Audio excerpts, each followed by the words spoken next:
আসসালামু আলাইকুম রহমতুল্লাহ। প্রিয় শিক্ষার্থী বন্ধুরা, ইজি অ্যাকাউন্টিং অ্যানালাইসিস ক্লাসে তোমাদের স্বাগতম। আজকে আমরা রেশিও অ্যানালাইসিসের উপর মূলত ক্লাস নিব। এই রেশিও অ্যানালাইসিসটি বিবিএ অনার্স ফার্স্ট ইয়ারের অ্যাকাউন্টিং এবং ফাইন্যান্স ডিপার্টমেন্টের প্রিন্সিপালস অফ অ্যাকাউন্টিং এবং বিবিএ অনার্স সেকেন্ড ইয়ারের ম্যানেজমেন্ট অ্যাকাউন্টিংয়ের প্রিন্সিপালস অফ ফাইন্যান্স বইয়ে এবং বিবিএ অনার্স ফোর্থ ইয়ারের অ্যাকাউন্টিং ডিপার্টমেন্টে ওয়ার্কিং ক্যাপিটাল ম্যানেজমেন্ট এবং বিবিএ অনার্স ফোর্থ ইয়ারের ম্যানেজমেন্ট ডিপার্টমেন্টের ইনভেস্টমেন্ট ম্যানেজমেন্ট বইয়ে আছে।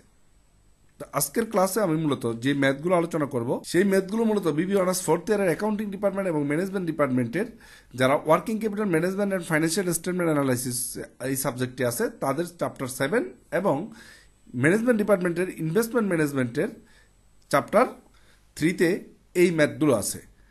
তো এই রেশিও অ্যানালাইসিসকে মূলত আমরা ফাইন্যান্সিয়াল স্টেটমেন্ট অ্যানালাইসিস বা রেশিও অ্যানালাইসিস নামে চিনি। এখানে আমাদের আজকের এই চ্যাপ্টারের ক্লাস নাম্বার হচ্ছে 12, 13, 14, 15। আমরা মূলত এখানে এই চ্যাপ্টারের উপর 12, 13, 14, 15 এই 4টি ম্যাথ আজকের ক্লাসে আলোচনা করব। তো শুরু থেকে শেষ পর্যন্ত যদি তোমরা না টেনে এই ভিডিওটা দেখো তাহলে আশা করি তোমরা অনেক কিছুই জানতে পারবা এই ক্লাস থেকে। চ্যাপ্টারের বেসিক ক্লাস থেকে শুরু করে আমরা আরও অনেকগুলো ক্লাস নিয়েছি এবং আরও সামনে অনেকগুলো ক্লাস আমরা এই চ্যাপ্টারের উপর নিব। প্রত্যেকটি ম্যাথ আমরা তোমাদেরকে সুন্দর করে দেখাবো ইনশাআল্লাহ। তো চলো আজকে আমরা যে ম্যাথটি আলোচনা করব সেই ম্যাথটি দেখে আসি। এখানে আমরা ইজি ক্লাস 12-তে ছোট্ট একটি ম্যাথ আলোচনা করব, কিন্তু ম্যাথটা ছোট হলেও আমাদের শেখার অনেক কিছু আছে।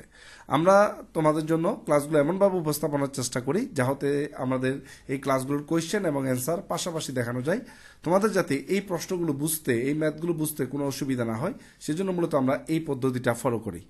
আমাদের ক্লাসগুলো তোমাদের কেমন লাগে অবশ্যই আমাদেরকে কমেন্ট বক্সে জানাবা। আর আমাদের ইউটিউব চ্যানেলে অবশ্যই তোমরা সাবস্ক্রাইব করবে, আমাদের ফেসবুক পেজে লাইক দিয়ে আমাদের সাথে থাকবে আশা করি। আর তোমরা যদি চাও আমাদের অনলাইন কোর্সে যুক্ত হতে, স্ক্রিনে দেখানো হোয়াটসঅ্যাপ নাম্বারে যোগাযোগ করে খুব সহজে আমাদের অনলাইন কোর্সে যুক্ত হতে পারবা। তো আর কথা না বাড়িয়ে আমরা এবার মূল আলোচনায় চলে আসি। তো এখন আমরা যে ম্যাথটি দেখব সেই ম্যাথটিতে দেওয়া আছে টোটাল কারেন্ট অ্যাসেট দেওয়া আছে 5 লক্ষ টাকা, আবার টোটাল কারেন্ট লাইবিলিটিস দেওয়া আছে 2 লক্ষ টাকা এবং কুইক রেশিও দেওয়া আছে 1.5। আমাদের কুইক রেশিও 1.5 দেওয়া আছে।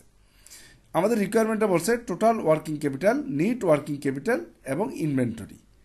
এই ম্যাথগুলোকে সাধারণত ব্যাক ক্যালকুলেশনের ম্যাথ বলা থাকে। অর্থাৎ আমরা এতদিন যে ম্যাথগুলো দেখেছি সেখানে আমরা দেখেছি আমাদেরকে একটা ব্যালেন্স শিট বা ইনকাম স্টেটমেন্ট দেওয়া থাকতো, সেখান থেকে আমরা রেশিওগুলো বের করতাম। কিন্তু এই ম্যাথগুলোতে দেখবা তোমরা এরকম রেশিওর মান দেওয়া থাকবে, সেখান থেকে তোমাকে কোনো একটা আইটেম বের করতে হবে। এই টাইপের ম্যাথ যখন তোমরা দেখবা তখন বুঝতে পারবা এটা হচ্ছে মূলত ব্যাক ক্যালকুলেশনের ম্যাথ।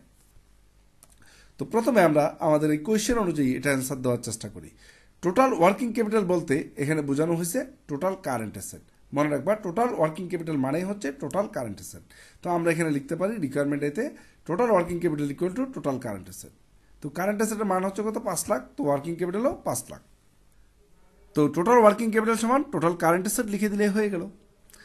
এবার বি নাম্বার রিকোয়ারমেন্টে বলছে কি নিট ওয়ার্কিং ক্যাপিটাল বের করতে। নিট ওয়ার্কিং ক্যাপিটাল মানে হচ্ছে current asset minus current liabilities. তো আমাদের কোয়েশ্চেনে কারেন্ট অ্যাসেট আছে কত? 5 লক্ষ টাকা। আর কারেন্ট লাইবিলিটিস আছে কত? 2 লক্ষ টাকা। 5 লক্ষ টাকা থেকে যদি 2 লক্ষ টাকা আমরা বাদ দিয়ে দিই তাহলে আমরা নেট ওয়ার্কিং ক্যাপিটাল পেয়ে যাই 3 লক্ষ টাকা। এরপর সি নাম্বারে বলছে ইনভেন্টরি বের করার জন্য। এখন ইনভেন্টরি তো আমাদের এখানে দেওয়া নাই। তো যখন মনে রাখবা এরকম কোনো আইটেম বের করতে বলবে তোমাকে অবশ্যই ব্যাক ক্যালকুলেশনের মাধ্যমে বের করে নিতে হবে। তো ব্যাক ক্যালকুলেশনের জন্য আমরা এখানে দেখতে পাচ্ছি কুইক রেশিও দেওয়া আছে। এই কুইক রেশিও থেকে আমরা ইনভেন্টরিটা বের করতে পারবো ইনশাআল্লাহ। তো কুইক রেশিও আমরা প্রয়োগটা করি। কুইক রেশিও মানে হচ্ছে current asset minus inventory divide by current liabilities. এখন তোমরা বলতে পারো স্যার এমন সূত্র তো দেখি নাই কেন? তোমরা জানো না কুইক রেশিও মানে হচ্ছে quick asset divided by current liabilities. এই কয়দিন তোমাদেরকে এই চ্যাপ্টারগুলোর উপর অনেকগুলো সূত্র আমরা এই প্রয়োগ করে দেখাইছি এইটার উপর, তাই না? তো আশা করি তোমরা এটা জানো। তো কুইক অ্যাসেট মানে কি? কারেন্ট অ্যাসেট থেকে ইনভেন্টরি বাদ দিলেই তো কুইক অ্যাসেট। তো আমি এই কুইক অ্যাসেট না লিখে সরাসরি লিখে দিলাম কারেন্ট অ্যাসেট মাইনাস ইনভেন্টরি। তাহলে আমার প্রয়োগ কত সুবিধাটা হবে। আর নিচে তো কারেন্ট লাইবিলিটিস আসেই। তো কুইক রেশিওর মান আমাদের দেওয়া আছে, কারেন্ট লাইবিলিটিসের মান দেওয়া আছে, কারেন্ট অ্যাসেটের মান দেওয়া আছে, মান নাই কার ইনভেন্টরির। তাহলে আমরা যদি এখন সমীকরণের মতো করি তাহলে চলে আসবে, দেখো এখানে কুইক রেশিও হচ্ছে 1.5 যেটা কোয়েশ্চেন আছে। কারেন্ট অ্যাসেট হচ্ছে 5 লাখ টাকা, এটাও কোয়েশ্চেনে দেওয়া আছে। কারেন্ট লাইবিলিটি 2 লাখ টাকা, এটাও কোয়েশ্চেনে দেওয়া আছে। কি নাই? ইনভেন্টরি নাই। এখন যদি আমরা আর গুণন করি তাহলে এখানে এদিকে আসে 5 লাখ মাইনাস ইনভেন্টরি আর এদিকে হয় 1.5 ইন্টু 2 লাখ। এবার আমরা যদি এখানে দেখো যে 5 লাখ আর মাইনাস ইনভেন্টরি, তাহলে এখানে ইনভেন্টরিটা যদি এই পাশে থাকে তাহলে এখানে মাইনাস ইনভেন্টরি আসে, আর এখানে 2 লাখের সাথে যদি 1.5 গুণ করি তাহলে থাকে 3 লাখ হয়ে যায়। তাহলে এবার এই 5 লাখ টাকা এখানে প্লাসে আছে, এই 5 লাখ টাকা এখানে কি চলে আসলো, মাইনাসে চলে আসলো।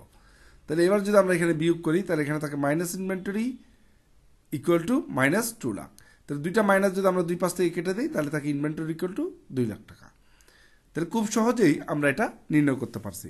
এটা আমার মতোই করতে হবে এমন কোনো কথা না, তোমরা তোমাদের মতো করেই করলেই হয়ে যাবে। তো আশা করি তোমাদের এই ক্লাসটা ভালো লেগেছে। যেহেতু তোমাদের সময় নষ্ট না হওয়ার জন্য আমরা মূলত এই স্লাইড শোর মাধ্যমে ক্লাসগুলো নেই, যেখানে আমরা অল্প সময়ে অনেকগুলো ম্যাথ আলোচনা করতে পারি এবং তোমাদের সাথে অনেকগুলো টপিকস পরিচিত করে দিতে পারি। তো আমাদের এই সিস্টেমটা তোমাদের কেমন লাগে অবশ্যই কমেন্ট বক্সে জানাবা। তোমাদের কমেন্টগুলো কিন্তু আমাদের অনুপ্রেরণা। তো চলে আসো এবার আমরা পরের ম্যাথগুলো দেখি। পরের ম্যাথের মধ্যে আমরা যাব 13 নম্বর ম্যাথে। 13 নম্বর ম্যাথটা কী দেওয়া আছে আমরা একটু দেখি। আমাদের বলছে ডিটারমাইন দ্য সেলস নির্ণয় করো অফ রোহান লিমিটেডের with the following financial data. নিচের ফাইন্যান্সিয়াল ডাটা থেকে সেলস নির্ণয় করতে বলছে। এখন এখানে এই অঙ্কটা খুবই গুরুত্বপূর্ণ, তোমরা মনোযোগ দিয়ে দেখবা কিভাবে আমরা এই ম্যাথটা সলভ করি বা ম্যাথ সলভ করার সিস্টেমটা কি। আমরা এমনভাবে ম্যাথগুলো শেখাই তোমাদেরকে যাতে একটা ম্যাথ দিয়ে তুমি অনেকগুলো প্রবলেম সলভ করতে পারো।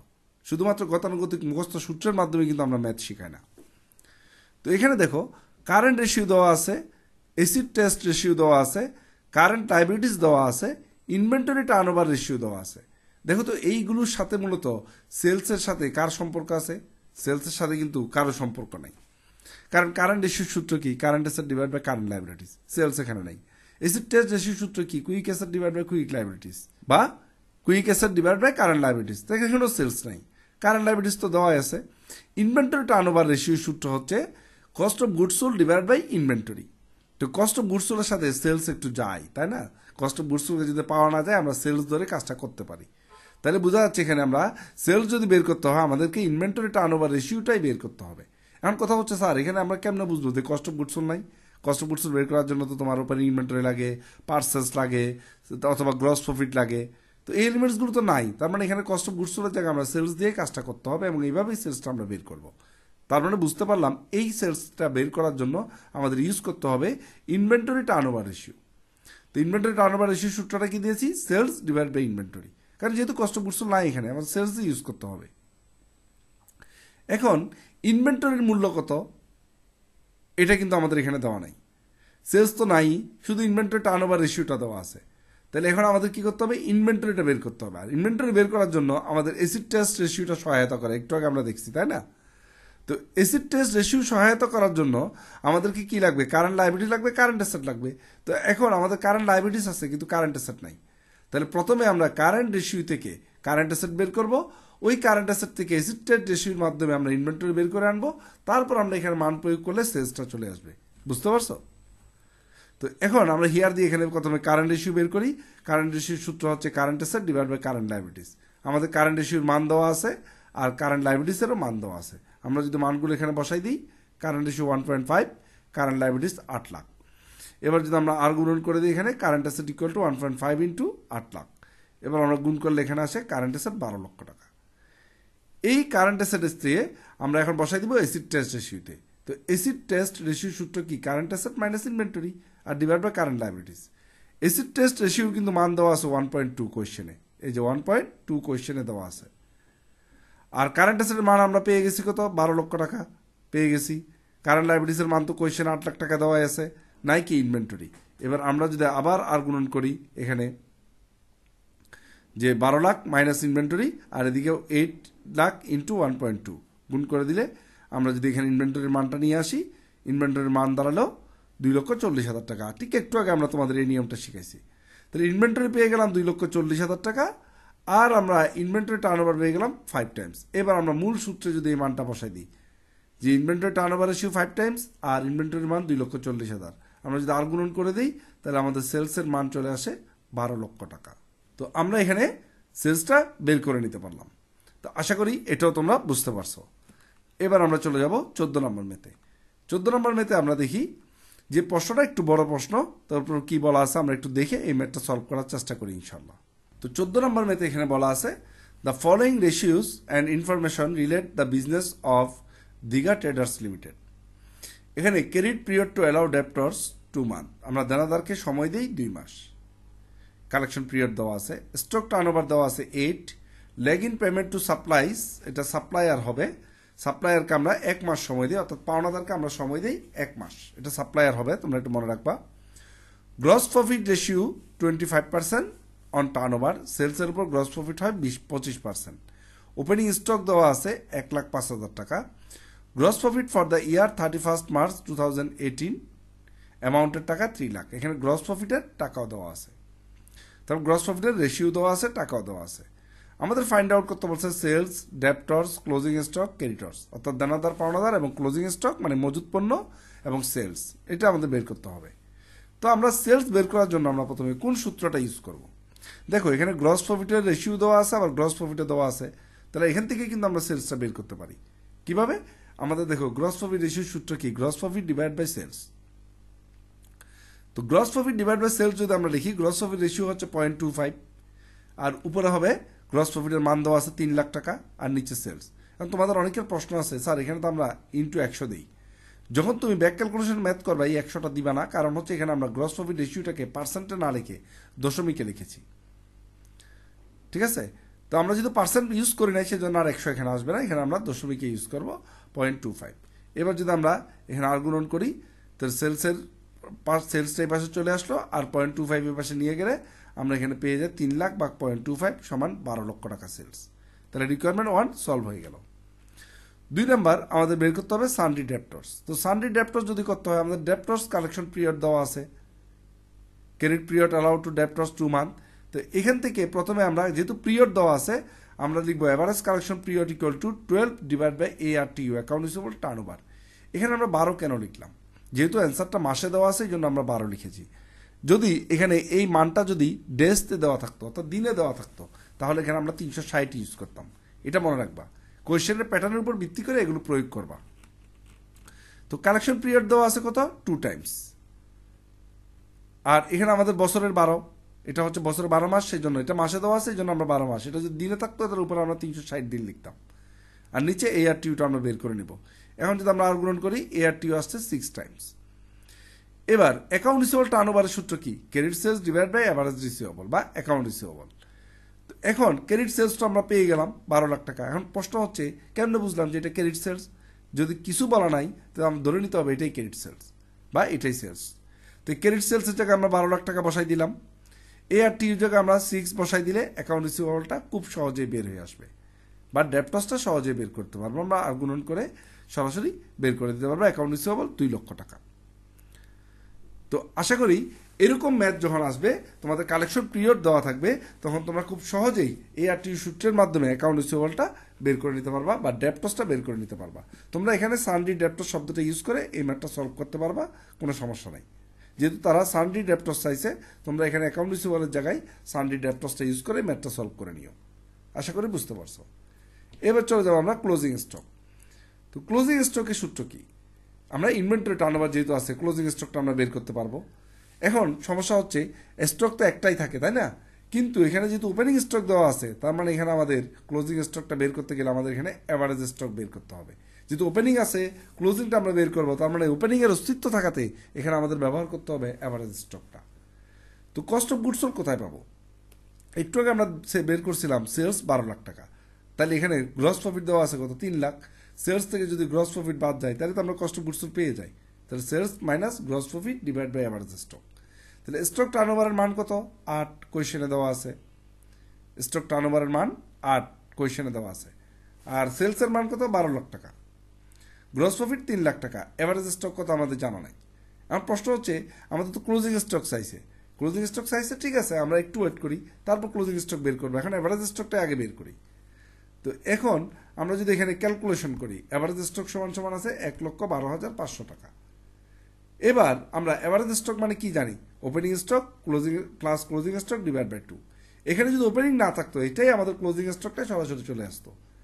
যেহেতু এখানে ওপেনিং স্টক আছে, তাহলে আমাদের এভারেজ স্টক বের করে এখান থেকে ক্লোজিংটা বের করতে হবে। তাহলে ওপেনিং স্টক কত আছে? 1,05,000।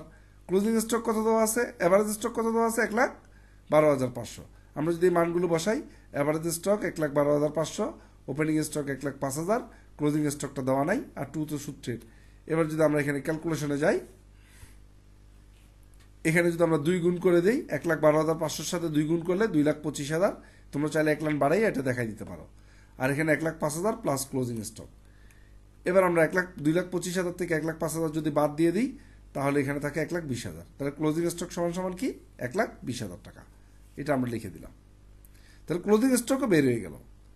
এখন বাকি আছে সানডি ক্রেডিটর্স। এই সানডি ক্রেডিটর্সটা আমরা বের করব lag in payment to supplier থেকে। আমরা এই সানডি ক্রেডিটর্সটা বের করে নিব। এটাও আমরা দেনাদারের মতো যেভাবে করেছি ওইভাবে করব। তাহলে এখানে আমরা প্রথমে ডি নাম্বারের জন্য প্রথমে লিখব average payment period. Average payment পিরিয়ডের সূত্র হচ্ছে 12 divided by APTU, accounts payable turnover. এখন অ্যাকাউন্টস পেয়েবল টার্নওভারের জন্য সূত্রটা যেমন দিব, এখানে কিন্তু 1 মান্থ দেওয়া আছে, এই জন্য 12 ইউজ করছি। আবারও আমি বলতেছি এটা ক্লিয়ার করে। তো এখন আমরা এখানে অ্যাভারেজ পেমেন্ট পিরিয়ডের জায়গায় 1 মান্থ বসাই দিয়ে তারপর যদি আমরা এখানে অ্যাকাউন্টস পেয়েবল টার্নওভারটা বের করি বা ক্রেডিটর্স টার্নওভারটা বের করে নিব। ক্রেডিটর্স টার্নওভারটা আসছে কত 12 টাইমস। এই অ্যাকাউন্টস পেয়েবল টার্নওভারের সূত্র কি? Credit purchase divide by accounts payable. তো এখানে আমাদের ক্রেডিট পারচেজ তো দেওয়া নেই, কিন্তু অ্যাকাউন্টস পেয়েবল বের করব। অ্যাকাউন্টস পেয়েবল টার্নওভার দেওয়া আছে, যেহেতু আমাদের ওপেনিং ইনভেন্টরি আছে, ক্লোজিং ইনভেন্টরি আছে, একটু আগে বের করছি, আমাদের কস্ট অফ গুডস সোল্ড বের করতে পারতেছি। তাহলে এখানে আমরা ক্রেডিট পারচেজটা বের করে নিব। সূত্র কি? Cost of goods sold equal to opening stock plus purchase minus closing stock. এটা তোমাদের আগেই শিখেছি আমরা, বেশ কয়েকটা মেতে আমরা এটা করে দেখিয়েছি। তো এখানে কস্ট অফ গুডস সোল্ড ছিল কত? 9 লক্ষ টাকা। কিছুক্ষণ আগে আমরা এটা বের করছিলাম 12 লাখ টাকা সেলস থেকে 3 লাখ টাকা আমরা কি বাদ দিলে cost of goods sold 9 lakh টাকা। ওপেনিং স্টক 1,05,000 টাকা, পারচেজ তো নাই, আর ক্লোজিং স্টক বের হয়েছিল 1,20,000 টাকা। এখন যদি আমরা এটা ক্যালকুলেশন করি, সমীকরণ করে নেই, তাহলে পারচেজের ভ্যালু আসে 9,15,000 টাকা। এই 9,15,000 টাকা আমরা উপরে বসাইয়া নিচে আমরা কি লিখবো? Accounts payable. আর এদিকে তো আমাদের অ্যাকাউন্টস পেয়েবল টার্নওভারের মান কত? 12। এবার যদি আমরা ক্যালকুলেশনটা করি, তাহলে আমাদের অ্যাকাউন্টস পেয়েবলের মান আসে 76,250, বা সানডি ক্রেডিটর্স হচ্ছে 76,250। তোমরা এই জায়গায় সানডি ক্রেডিটর্স ধরেও এই ম্যাথটা করতে পারবা, সমস্যা নেই। এই হচ্ছে আমাদের আজকের ক্লাস। তো এই ক্লাসটি কেমন লাগলো অবশ্যই আমাদেরকে কমেন্ট বক্সে জানাবা, এবং তোমাদের যদি ভালো লাগে তোমাদের বন্ধুদের সাথেও এই আমাদের ক্লাসগুলো সম্পর্কে শেয়ার করবা ইনশাআল্লাহ। তো আজকে এই পর্যন্তই, সবাই ভালো থাকবা, ধন্যবাদ, আসসালামু আলাইকুম।